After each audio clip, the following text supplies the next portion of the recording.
The change bowlers come in. থাইল্যান্ডের ব্যাংককে toss জিতে ব্যাটিংয়ে নেমে শুরুতেই উইকেট হারায় বাংলাদেশ।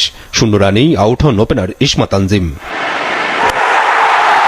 এরপর রান পায় বাংলাদেশের মেয়েরা। মিডল অর্ডারে ইনিংস সর্বোচ্চ 48 রান করেন লতা মণ্ডল। 44 বল খেলে 4টি চারে এই রান করেন লতা।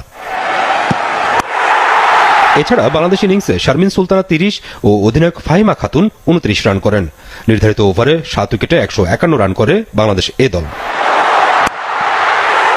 টার্গেটে দ্রুত উইকেট হারাতে থাকে মালয়েশিয়ার মেয়েরা। নির্ধারিত ওভারে 9 উইকেটে মাত্র 61 রান পর্যন্ত তুলতে পারে তারা।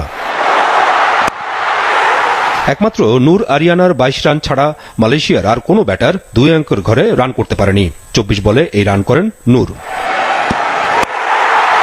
বাংলাদেশের ফাতেমা জাহান 3 ও শরীফা খাতুন নেন 2 উইকেট। এছাড়া ফারজানা, ইসমা ও লতা একটি করে উইকেট নেন। প্রথমত আমি থ্যাংক ইউ জানাই আমার বোর্ডকে। আমরা 3টা ম্যাচ খুব ভালোভাবে কোয়ালিফাই করে সেমিফাইনাল উঠেছি। সবাই আমাদের জন্য দোয়া করবেন যেন সেমিফাইনালটা আমরা আমাদের বেস্ট দিতে পারি, দেশের জন্য কিছু বই নিয়ে আসবো। 20 ফেব্রুয়ারি আসরের দ্বিতীয় সেমিফাইনালে বাংলাদেশের প্রতিপক্ষ পাকিস্তান।